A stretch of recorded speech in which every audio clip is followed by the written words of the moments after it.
आराध्या परी आज बहुत उदास थी। वो जंगल में एक पेड़ के नीचे बैठी हुई थी। परीलोक में उसकी मुख्य सहेली दिव्या परी का आज जन्मदिन था और वो उस भव्य कार्यक्रम में शामिल नहीं हो सकती थी। वो अपने बीते दिनों को याद कर रही थी। एक समय था जब आराध्या और दिव्या परी दोनों एक साथ खेलते थे, हंसते खिलखिलाते थे, खुशियाँ फैलाते थे। जिंदगी सचमुच बड़ी हसीन थी। आज सब कुछ सपने जैसा था। ऋषि यज्ञदेव ने उसे आवाज दी तो वो चौंक गई। बेटी आराध्या, तुम यहाँ अकेले उदास क्यों बैठी हो? एकांत चिंता को बढ़ा देता है। तुम श्रेया के पास जाओ, तुम्हारा मन बहल जाएगा। उसके साथ बागों से फूल तोड़ लाओ, तुम्हें आनंद का अनुभव होगा। आराध्या परी ने तोतली जुबान में ऋषि की आज्ञा का समर्थन किया। ठीक है महाराज, मैं जा रही हूँ। आराध्या अधिक न बोल पाई और उठकर चल पड़ी। ऋषि के आश्रम में एक अनाथ कन्या श्रेया भी थी। ऋषि को वो मंदिर की सीढ़ियों पर मिली थी। तब से वो उसे अपनी मानस पुत्री मानते थे। आराध्या परी भी ऋषि यज्ञदेव को साधारण स्त्री के रूप में बरगद के पेड़ के नीचे मिली थी। वो बहुत रो रही थी। ऋषि ने उसे अपने यहाँ शरण दे दी थी। ऋषि ने कभी उसके भूतकाल के बारे में प्रश्न नहीं किया था, लेकिन वो त्रिकालदर्शी होने के कारण सब कुछ जानते थे। आराध्या श्रेया के पास पहुंच गई। वो दोनों बगीचे में फूल तोड़ने के लिए चले गए। दोनों में आपस में बातें चलने लगी। दीदी, आपको तो भगवान ने परी जैसा सुंदर चेहरा दिया है। आपका व्यवहार भी बहुत सुंदर है। मैं तो अनाथ हूँ, लेकिन आपके तो माता पिता होंगे। आप किस गांव से हैं? मुझे याद नहीं। आपकी माँ भी बहुत सुंदर होंगी। मुझे याद नहीं। आपकी आवाज? आराध्या ने कुछ उत्तर नहीं दिया और उसकी आंखों में आंसू आ गए। श्रेया की आंखों में प्रश्न था, लेकिन वो अपनी जुबान पर उस प्रश्न को फिर से नहीं लाना चाहती थी। यदि आपकी आवाज ठीक हो जाती है तो सोने में सुगंध आ जाती। मैंने सुना है कि आवाज का इलाज भी होता है। कुछ जड़ी बूटियां हैं जिन्हें खाने से आवाज साफ हो जाती है। बड़े ज्ञानी वैद्य ही उस जड़ी बूटी के बारे में जानते हैं। मैं महाराज से बात करूंगी। कुछ देर के बाद श्रेया ऋषि यज्ञदेव के पास पहुंच गई। उसने पहला सवाल पूछ लिया। महाराज, मुझे ये बताइए कि क्या दीदी की आवाज ठीक हो सकती है? मैंने सुना है औषधि के द्वारा उपचार हो सकता है। श्रेया के प्रश्न पर महाराज शांत हो गए और सोचने लगे कि इस प्रश्न का क्या उत्तर दिया जाए। श्रेया की जिज्ञासा शांत नहीं हुई थी। महाराज, आपने मेरे प्रश्न का उत्तर नहीं दिया। कुछ तो मार्ग होगा। नहीं बेटा, क्या मार्ग बताऊं? क्यों नहीं बाबा? क्या मेरी दीदी पूरे जीवन भर ऐसे ही तोतली रह जाएगी? क्या वो हम लोगों की तरह कभी नहीं बोल पाएगी? महाराज यज्ञदेव फिर शांत हो गए। वो सोच में डूब गए। महाराज बताइए ना, मेरी दीदी तो बचपन से ही तोतली रही हुई होंगी। नहीं, ये तोतलापन जन्मजात नहीं है। बाबा, आप ये क्या कह रहे हैं? मेरी दीदी का तोतलापन मेरे लिए एक बड़ा सवाल बन गया है। आप बताइए, मैं जानना चाहती हूँ।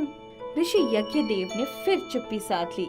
वो श्रेया को निराश नहीं करना चाहते थे, लेकिन श्रेया के जिद के आगे उन्हें मजबूर होना पड़ा।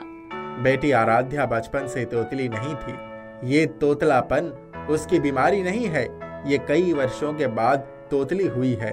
अब इस बारे में ज्यादा ना पूछो तो अच्छा है। अब तो मैं दीदी से ही इसके बारे में पूछूंगी। बेटा, अगर तुमने उससे पूछा तो उसे दुख होगा। ये सवाल मुझे हमेशा दुख देता रहेगा। मैं इसका उत्तर जान कर रहूंगी। श्रेया अपने आराध्या दीदी के इस राज को जानने के लिए बहुत उत्सुक हो चुकी थी। उसने एक पल की भी देरी न करते हुए अपनी दीदी के पास पहुंच गई। दीदी, आप मुझे अपनी छोटी बहन की तरह मानती हो ना? हाँ। तो मुझे बताओ कि आपके तोतलेपन का क्या कारण है? मत पूछो, आपको अब बताना ही होगा। श्रेया की जिद के आगे आराध्या मजबूर हो गई। वो महाराज यज्ञदेव की तरफ देखने लगे। उसने उन्हें इशारा किया। ऋषि यज्ञदेव समझ गए और उन्हें सारी दास्तान सुनानी पड़ी। श्रेया बेटी, तुम्हारी दीदी परी लोक की सुंदर परी थी। इसका बड़ा खुशहाल जीवन था। अत्यंत सुंदर स्वरूप के साथ इसकी जीवन भी बहुत सुरीली थी। ये जब बोलती थी तो ऐसा लगता था कि फूल झड़ रहे हैं। गाती थी तो कान में अमृत घोल देती थी। इसकी आवाज सुनने के लिए सब उत्सुक रहते थे।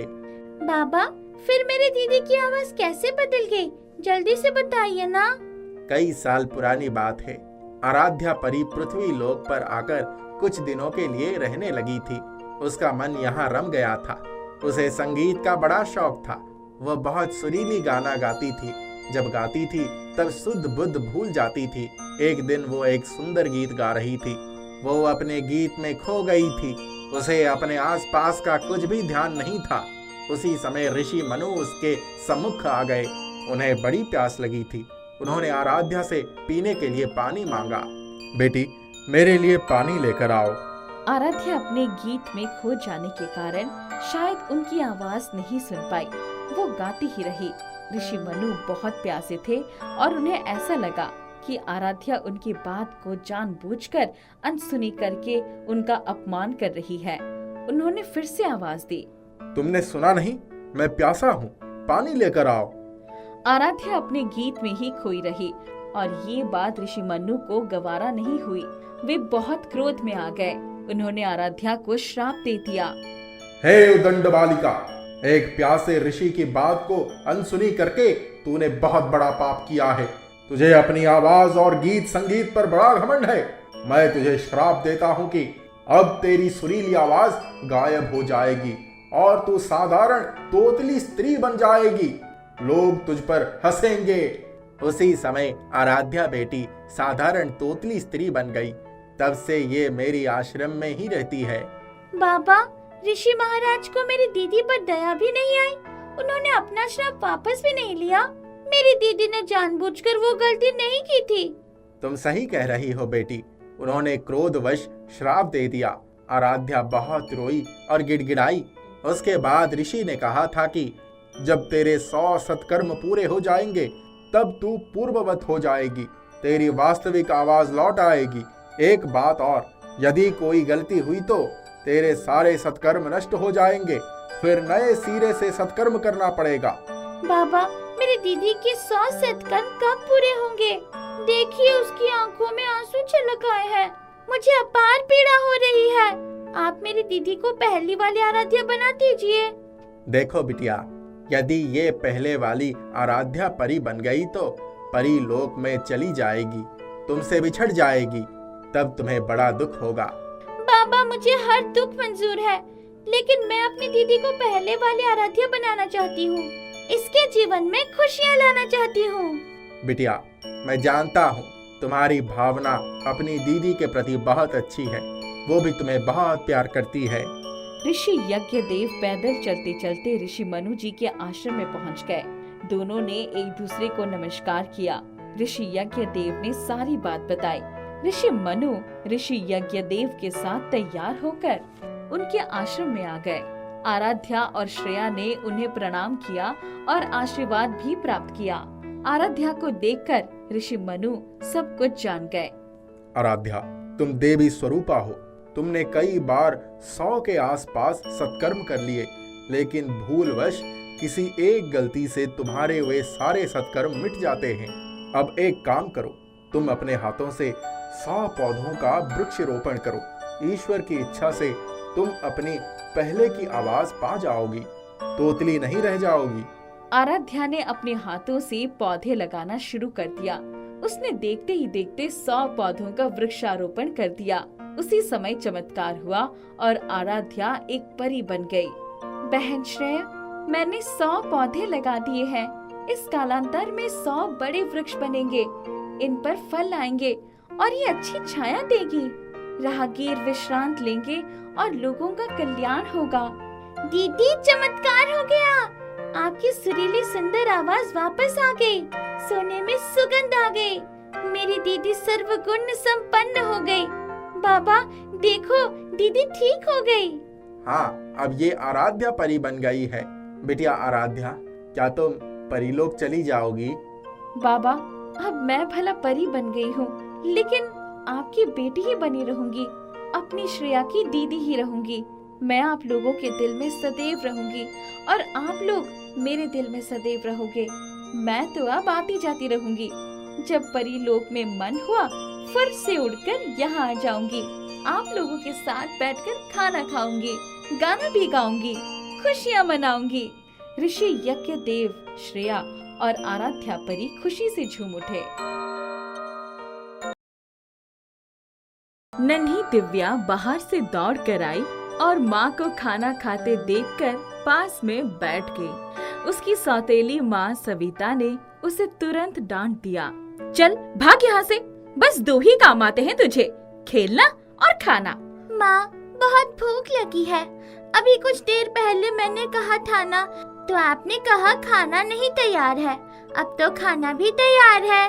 करम जली मूर्ख, देख नहीं रही है मैं खा रही हूँ। जा पहले जले हुए बर्तन मांज दे, तब तक मैं खा लूंगी, तो इस बर्तन को भी मांज देना। हाँ, मैं आपको तकलीफ नहीं दूंगी, मैं खाना खुद निकाल सकती हूँ। रसोई के खाने को हाथ मत लगाना, मैं बाद में परोस दूंगी। तेरे गंदे हाथ पैर रसोई को भी गंदा कर देंगे। दिव्या को बहुत दुख हुआ। भूख से परेशान होकर भी बर्तन मांजने चली गई। एक बर्तन में थोड़ा सा चावल लगा हुआ था। दिव्या की भूख उसे बर्दाश्त न हुई, इसलिए उसने वही चावल खाना शुरू कर दिया। इतने में सविता आ गई। क्यों रे नालायक, तेरे मुंह कैसे चल रहा है? तूने चोरी से क्या खाया, सच सच बता, वरना मार मार के तेरा सर फोड़ दूंगी। माँ, कुछ नहीं, यही बर्तन में लगा हुआ चावल खा लिया। देख लीजिए, झूठ नहीं बोल रही हूँ। तेरे मुंह में सफेद चीनी दिखाई दे रही है, सच बोल, चुरा कर खाई? नहीं माँ, चीनी का बर्तन तो बहुत ऊंचाई पर रखा हुआ है, मैं तो कूदकर भी वहाँ नहीं पहुँच सकती। बातें मत बना, तेजी से हाथ चला। इसके बाद सारे कपड़े धोने हैं, मैं थोड़ा आराम कर लेती हूँ। इतना कहकर सविता गुस्से में चली गई और दिव्या बेचारी किस्मत की मारी बर्तन मांजने लगी। उससे झिड़की, गालियाँ और डांट सुनने की आदत पड़ गई थी। कहीं बार मार भी खानी पड़ती थी। ठीक से खाना भी नहीं मिलता था। हमेशा बासी खाना उसके हिस्से में आता था। दिव्या जैसे ही बर्तन मांज कर खड़ी हुई, उसने माँ की तरफ नजर दौड़ाई। उसे लगा सविता माँ अब उसके लिए खाना निकालेगी। सविता खटिया पर लेट रही। जा, मेरे मुंह क्या देख रही है? कपड़े भी धोने हैं, जा जल्दी से धो ले। दिव्या बेचारी ऊपर देखने लगी और अपनी बेबसी पर भगवान से मन ही मन सवाल पूछने लगी। ऊपर क्या देख रही है? क्या ऊपर से तेरी माँ आएगी कपड़े धोने के लिए? दिव्या बेचारी बाल्टी के अंदर कपड़े लेकर उन्हें धोने के लिए चल पड़ी। सविता जाकर सो गई। दिव्या ने जैसे ही बाल्टी को हाथ लगाया, ऊपर से हल्की आवाज के साथ रोशनी नीचे आ गई। दिव्या ऊपर देखने लगी। एक सुंदर परी हाथ में जादुई छड़ी लेकर नीचे आ गई। छड़ी की रोशनी बाल्टी पर पड़ी और एक चमत्कार हुआ।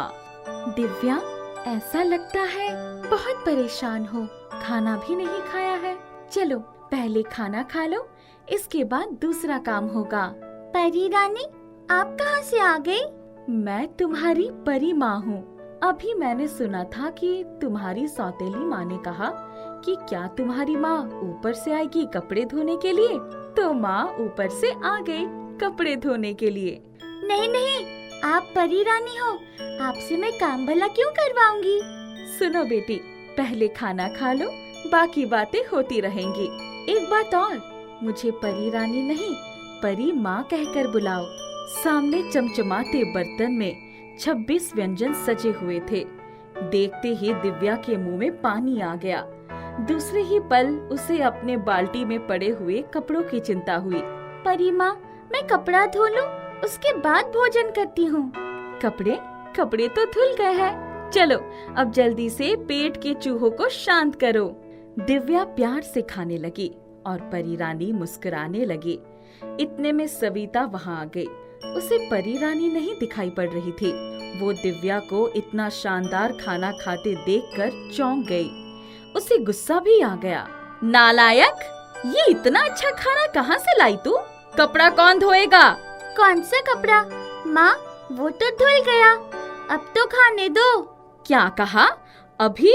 अचानक सविता की आवाज बंद हो गई और वो आगे भी नहीं बढ़ पाई, जैसे उसके पैर में किसी ने ब्रेक लगा दिए हो। क्या? हो रहा। माँ, क्यों हकला रही हो? आपके पैरों को क्या हो गया? सविता परेशान हो गई। उसकी समझ में कुछ नहीं आ रहा था, लेकिन परी का जादू गजब ढा रहा था। परी रानी धीरे धीरे मुस्कुरा रही थी। सविता डर कर पसीने से नहा रही थी। माँ, एक काम करिए, आराम से खटिए पर बैठिए। भूख लगी हो तो बोलिए। अरे क्या बताऊं, क्या करूं? हिल भी नहीं पा रही हूँ, बैठूं कैसे? दिव्या समझ गई कि परी माँ ने सविता माँ के पैरों को जकड़ दिया है। उसे दया आ गई।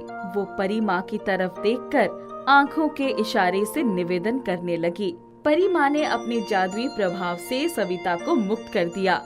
सविता चुपचाप चली गई और अपने खटिया पर लेट गई। शाम हुई और सविता ने दिव्या को बहुत सारा काम दे दिया, जैसे सारे घर की पूरी सफाई, अनाज की बोरियां रखवाना, फुलवारी के सारे फूल तोड़ना, सारी घास काटना, पौधों की सिंचाई इत्यादि। ये सारे काम एक इंसान के लिए एक दिन में होने वाले नहीं थे। फिर भी दिव्या ने उन्हें करने के लिए कमर कस ली। दिव्या ने जिस काम में भी हाथ लगाया वो आसानी से होता चला गया। इधर दिव्या का हाथ चल रहा था और उधर परी माँ का जादू चल रहा था। देखते ही देखते सारे काम बड़े आसानी से हो गए। सविता ने आकर देखा तो उसकी आंखें फटी की फटी रह गई। उसे बड़ी ईर्ष्या भी हो गई। क्यों रे कलमोही, जैसा जादू खेल रही है, अब तेरा कुछ इंतजाम करना ही पड़ेगा। माँ, मैं कोई जादू नहीं खेल रही हूँ। आपके कहे अनुसार सारे काम हो रहा है, फिर भी आपको गुस्सा क्यों आ रहा है? मुझे तो तेरा चेहरा देखकर ही गुस्सा आ जाता है। अपना मुंह काला कर, मेरी नजरों के सामने से हट जा। इतना कहते ही सविता का पूरा मुंह काला हो गया और वो बड़ी भयानक दिखने लगी। दिव्या उसे आश्चर्य से देखने लगी। एक पड़ोसन चुन्नी आ गई। अरे बाप रे दिव्या, ये तेरे घर में काली डायन कहाँ से आ गई? सविता को बुला और इसको भगा। अरे चुन्नी, भांग पी कर आई है क्या? मैं ही सविता हूँ, पहचान नहीं पा रही है? अरे बाप रे, डायन अपने आप को सविता बता रही है। सविता जल्दी से बाहर आ, जल्दी से देख, ये कलमुही हमें उल्लू बना रही है। पागल चुन्नी, रुक जा, अभी तुझे बताती हूँ। अरे चुन्नी चाची, यही सविता माँ है। पता नहीं कैसे इनका चेहरा। क्या कहा? क्या हुआ मेरे चेहरे को? चुन्नी समझ गई। अरे सविता, ये बड़ी अजीब बात है, मेकअप भी किया तो काला मेकअप। सविता दौड़कर अंदर गई और आईना लेकर आ गई और जब अपना चेहरा आईने में देखा तो खुद डर गई। अरे बाप रे, ये कैसे हो गया? सब इसी दिव्या का काला जादू है, मैं इसे नहीं छोड़ूंगी। रात हो गई। दिव्या अपनी खटिया पर सोई हुई थी। सरिता डंडा लेकर उसे मारने के लिए वहाँ पहुँच गई। वो जैसे ही डंडा उठाकर सोती हुई दिव्या को मारने चली, डंडा ने उलटकर उसी को ही मार दिया। दिव्या ने दोबारा कोशिश की तो वही अंजाम हुआ। परी माँ ने अपने चमत्कारी प्रभाव से सविता को पूरी तरह से बांध दिया। वो हिल भी नहीं पा रही थी। परी माँ सामने आ गई। उन्होंने दिव्या को गले से लगा लिया। सविता देखकर चौंक गई। सविता, ये सारे जादू दिव्या ने नहीं किए हैं। तुम्हारे गलत क्रियाकलाप और अत्याचार के कारण मुझे ही सब कुछ करने की जरूरत पड़ी। तुम्हारा मुंह काला हुआ, फिर भी तुम बाज नहीं आई। जो बेटी तुम्हें माँ का दर्जा देती रही, तुम्हारा हर कहना मानती रही, उसे ही तुम कष्ट पर कष्ट देती गई। क्या यही अगर तुम्हारी औलाद होती तो फिर तुम उसके साथ यही करती? इतनी कठोर मत बनो। याद रहे, इसी तरह पाप का घड़ा भरने के बाद कर्म दंड जरूर मिलता है। इसकी सगी माँ इस दुनिया में नहीं रही, लेकिन ये परी माँ अब सदैव इसके साथ रहेगी। अब दिव्या कोई अत्याचार नहीं सहेगी। परी रानी, मुझे क्षमा कर दो। मैं अपनी भूल सुधारना चाहती हूँ। मैं अब दिव्या को कोई कष्ट नहीं दूंगी। अब मुझे अपना मुंह काला नहीं करवाना है। आप विश्वास कीजिए, मैं इसे सदैव अपनी पुत्री की तरह प्यार से ही रखूंगी।